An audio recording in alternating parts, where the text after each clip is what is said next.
Tonight's guest on Lifestyles with Tia is New York Times best-selling author Tosca Lee. She has written books that bring chills to your body. So let's welcome Tosca. Hi. Hi, thank you for your time. Thank you for joining the show. So, Absolutely.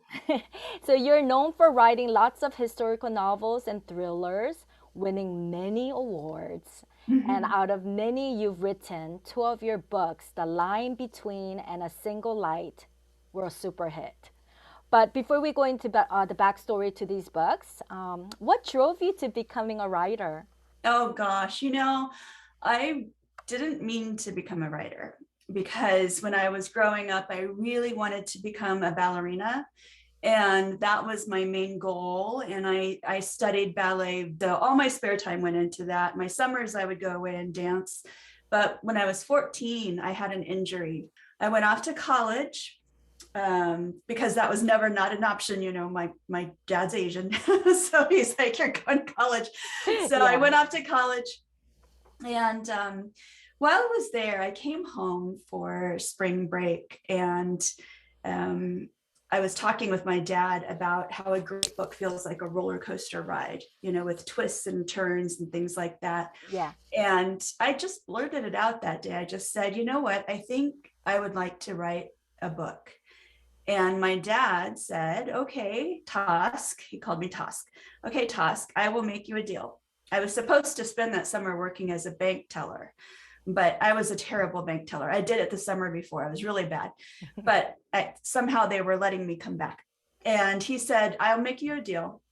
If you will write your first novel this summer, do it full time and treat it like a job, I will pay you what you would have made working at the bank. And I said, well, okay. So I wrote my first novel, but that was 1989. So that was kind of something that I hadn't planned for. But after I wrote the first one, I thought, I think I would really like to do this. Until that novel got rejected, and it was terribly rejected, which it deserved because it was a terrible novel. But that's kind of how it started. For So, like 6 years or something, right? oh, even more, because that was 1989. And then I worked on another book. And then the idea that would become my first published novel came around like 1998, 99. And I wrote it very quickly. It happened in a matter of weeks. And I thought, this is meant to be. I was like waiting for the angels to start singing and stuff. And then I couldn't sell it for 6 years. So yeah, my first novel didn't get published until I think it was 2007. And what was that about? Was that the demon That was novel? called Demon, a Memoir. And it's not a memoir, it's a novel, and it's not scary. That is the story that's a fallen angel telling his life story since the time before creation up through creation to the present day. So it's kind of the story of, the Bible basically, told from a different point of view. And so it's the same events, it's just told from this kind of inverted point of view, where he's watching all of these gifts and grace given to human beings and wondering what's so great about humans that they get all this stuff. And then thereafter, you've released more than dozens of books. Oh, I did Hava, the story of Eve, which was a very challenging book to write, but also very rewarding. I wrote one about Judas Iscariot, which was, again, very challenging, very scary to take on. But then when I started writing, it became very personal. And then I wrote one about the Queen of Sheba, which was really fun. And I thought to myself, this will be so easy because I did all this research for Iscariot. But no, the Queen of Sheba lived almost 1,000 years before the time of Christ. So you have to redo all your research because things are different still. And then I switched to thrillers after that. And does some of your writing come from your Christian background? A lot of it does. I grew up in the church. So for me, writing Demon, for instance, was, that's the story of the Bible and the story of redemption and grace told from this other point of view. So that definitely came out of my Christian background.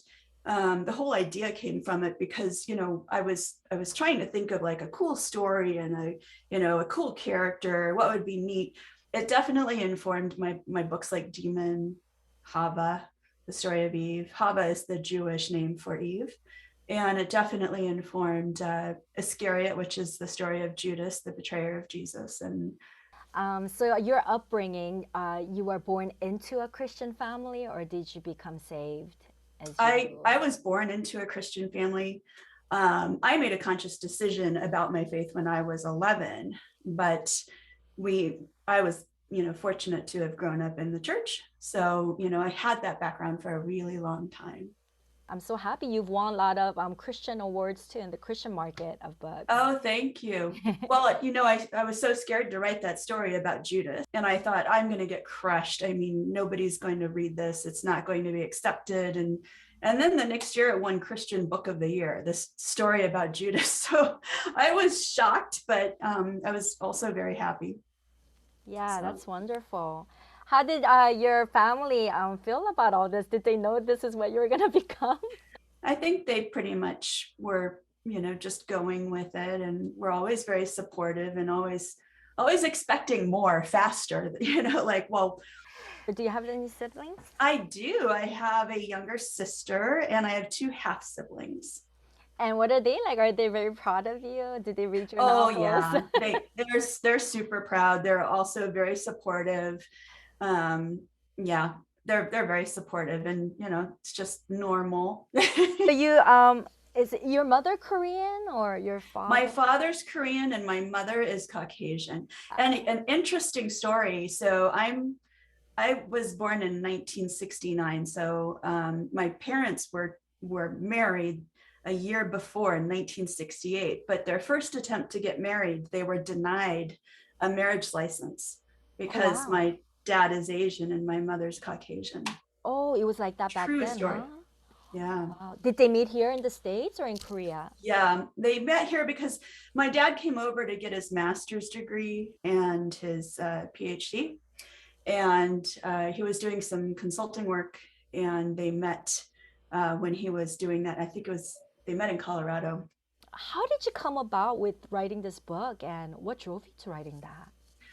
I had a couple books left on my contract with Simon and Schuster, and so I went to New York with a list of ideas, of book ideas.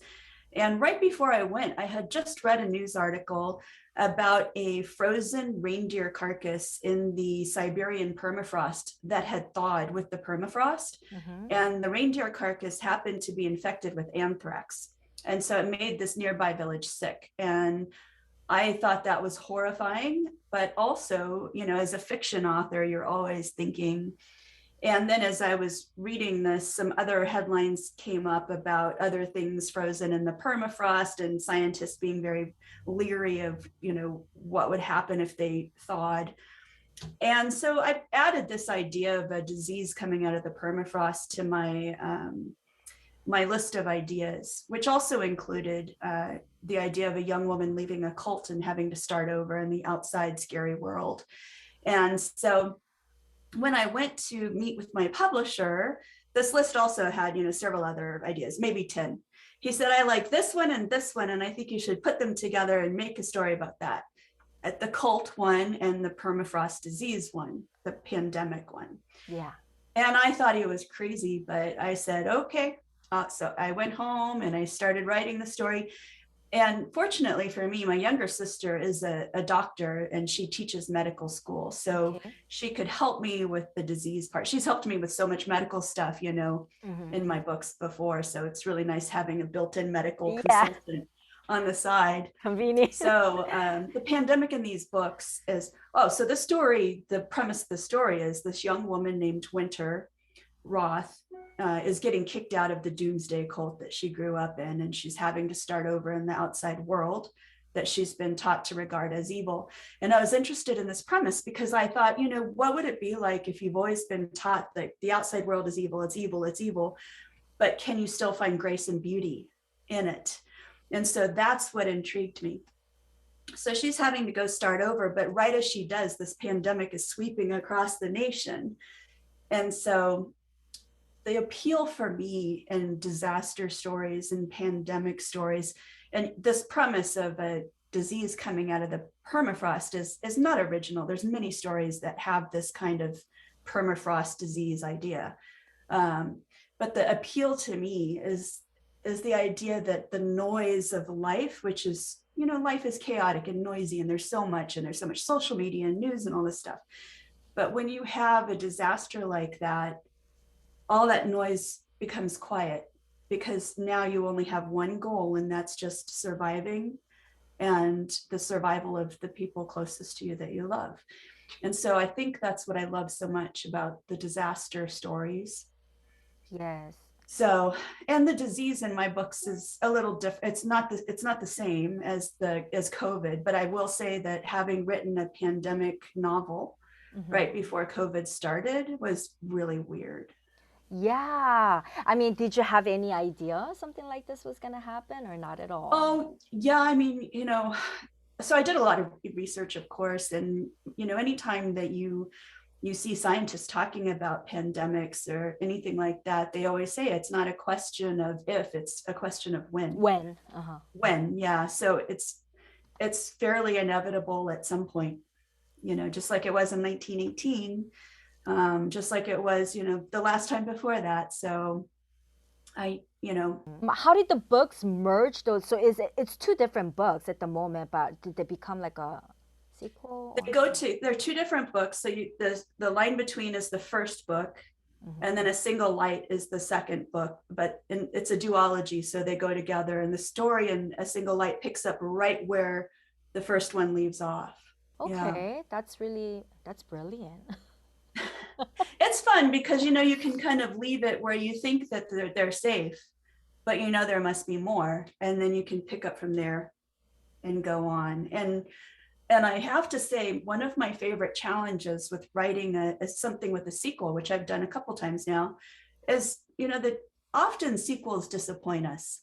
And the challenge for me is, how can I make this sequel as heart pounding and nail biting or more than the first one? And so that's my personal challenge.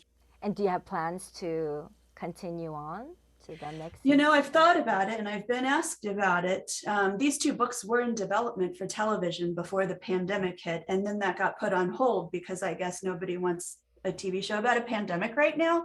So if it were to get made, and if there were demand for it, then I would certainly be open to writing another one. But I have to say, at the moment, though, I'm really satisfied with where the second book ended for now. Can you briefly share with us where it kind of left off at? I don't want to. Well, I can't leave that. You can't tell too much, but the first story is the story of Winter. She's starting over. She's in the outside world, and this pandemic is starting. And at one point, her sister shows up where she is, and she's got this set of medical samples that she's come into possession of via the cult that they both used to be a part of, and her sister still is. And so Winter is now tasked with trying to get these medical samples, which may hold, part of the key to a vaccine, to getting them somewhere where they can be used. But of course, the world is falling apart. And in my version of this story, the electrical grid also goes down because, as fiction authors, we always have to make things worse. So there's no electricity, there's no gas, so it's chaos everywhere. At the end of the first book, we think they're safe. It's no secret if you look at it. That's my dog Timber barking in the background. It's okay. He's 160 pounds of dog. Oh, wow. But it's Do you ride him sometimes? What's that? You get to ride him sometimes, like you almost could. He's like small pony sized, so he's quite large. But if you, it's no secret that the first book and the second book picks up where they've all taken refuge in an underground silo in western Nebraska, and I happen to live in Nebraska, so that was one fun thing about this series, is being able to place it in the Midwest where I live.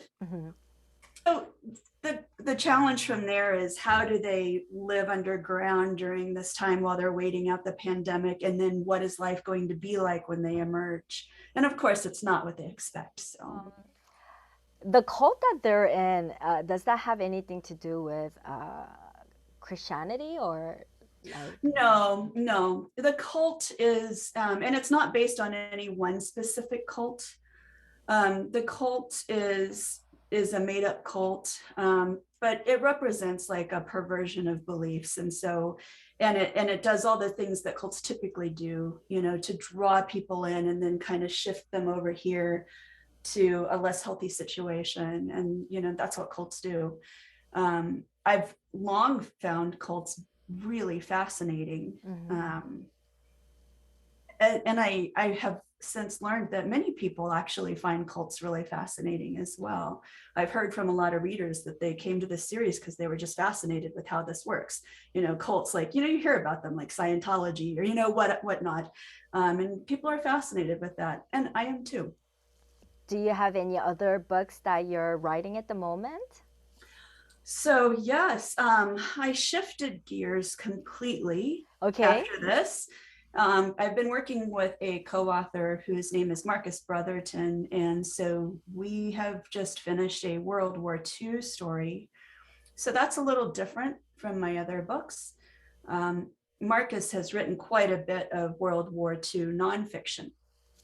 But this is the story of three young teenage boys from Mobile, Alabama, who go off right before the start of World War II to the Philippines, where they are stationed when the attacks on Pearl Harbor start and the war in the Pacific theater truly begins.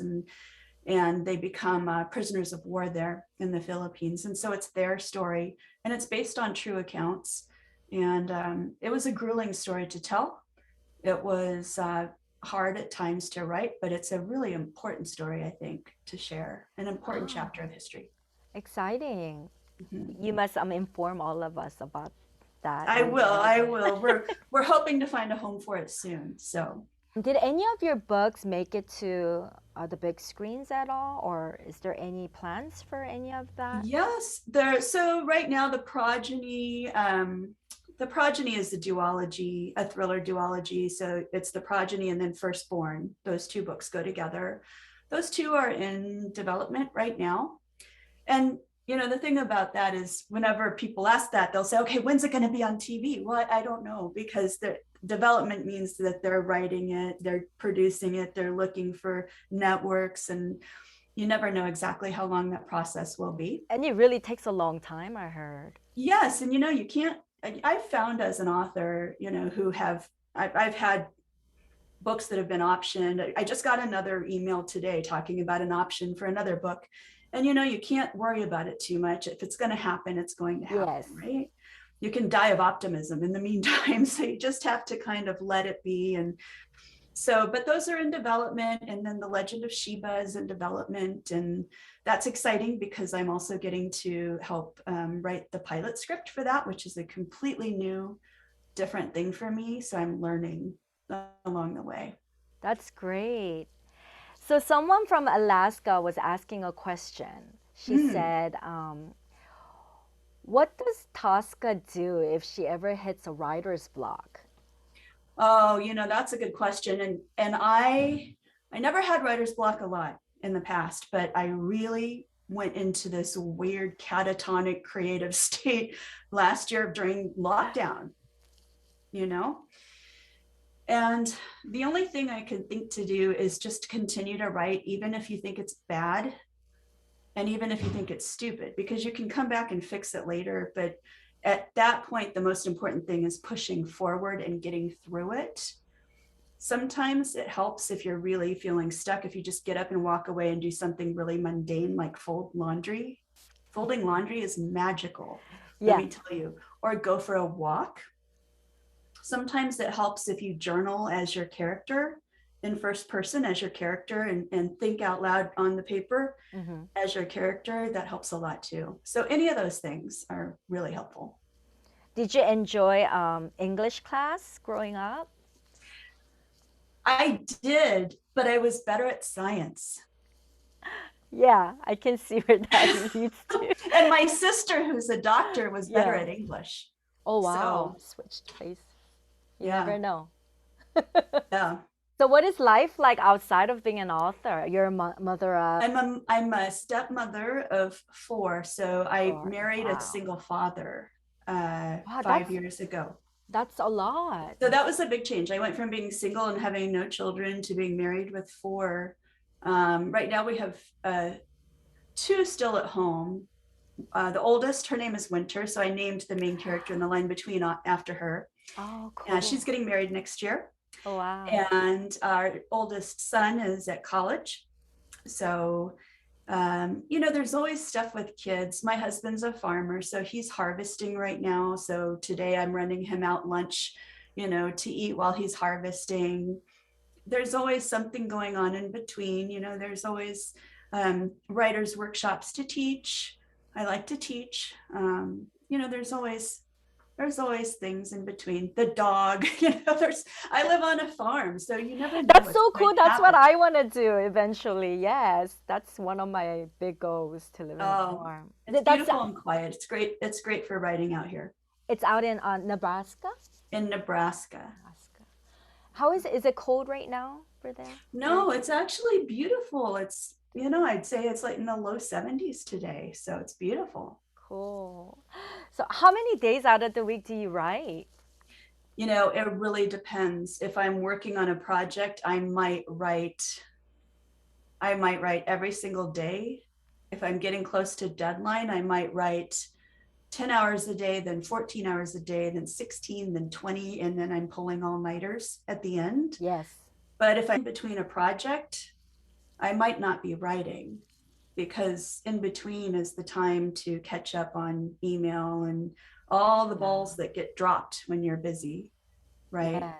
And some days I'm teaching, or some days, there's so much other stuff. Writers these days have to market so much of their own work. Before COVID, I spent so much of 2019 traveling. Mhm. And also, doing not just traveling to conferences and things like that, but traveling around my state to local libraries to go um, talk to readers, and Book share about my signings books, and talk yeah. about writing, all that kind of thing. How can people get in your loop of learning and what Oh, are your well, a classes couple like? things. You can follow me on social media. If you want to learn from me, my schedule is up on my website. So that's Tosca Lee. So that's TOSCALEE.com.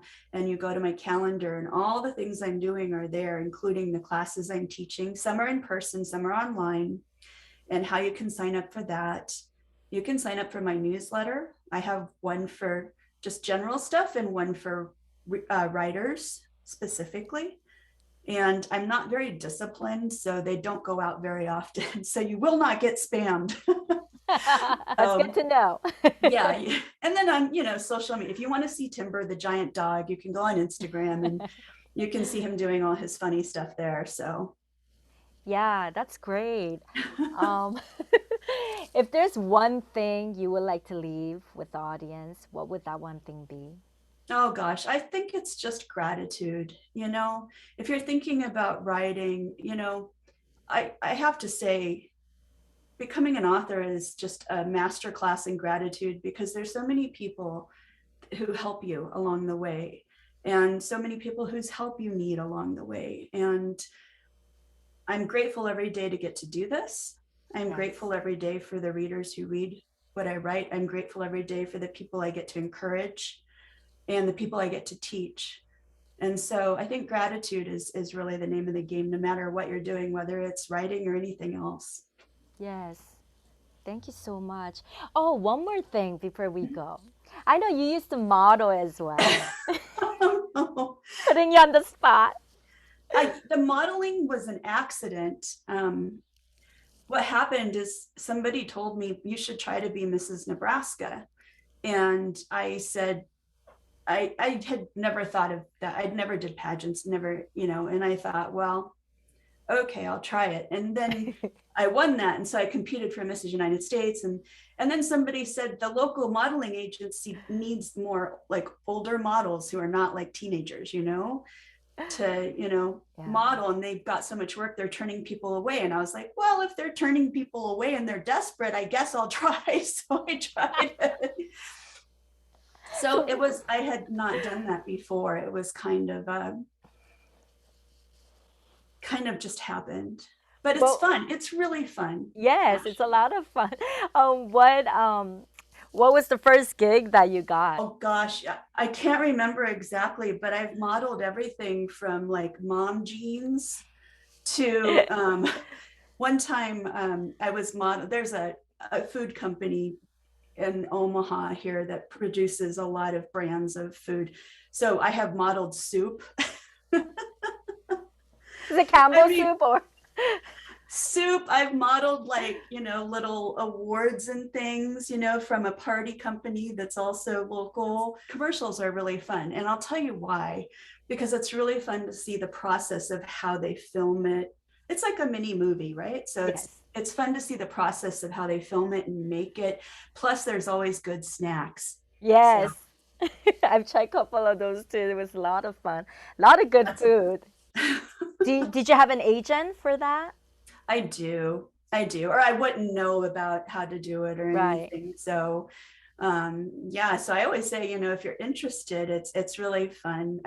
I spent I spent several years as a management consultant. So I traveled the world, I spoke, I taught and did all this. And modeling was always such a nice break because when you go, you do the thing, you don't have to speak, you don't have to teach unless you've got lines or whatever. But it was More just something, acting. modeling soup, but it was always just something fun, for Yeah. me to just kind of do for fun. Yeah. Does your husband want you to stay home more often? Or now that it's pandemic, I'm sure he's really enjoying the time of Well, you. when we got together, my husband's very handsome. And when we got together, I said, I'm going to sign you up with my agent to become a model. Yeah, And that would be so so cool if you both modeled. we've modeled together, we've done commercials together, but Yeah. he's a very handsome dude. So he also models on occasion. So, and he just thinks that's a hoot because every time he gets a check, he starts giggling. Oh, look at this. And I'm like, see, wasn't that fun? That's also wonderful. Thank you so much, Tosca, for your time, and I Oh, hope thank to you. visit you soon again. Yes, thank you so much. Thanks for having me. Okay, take care.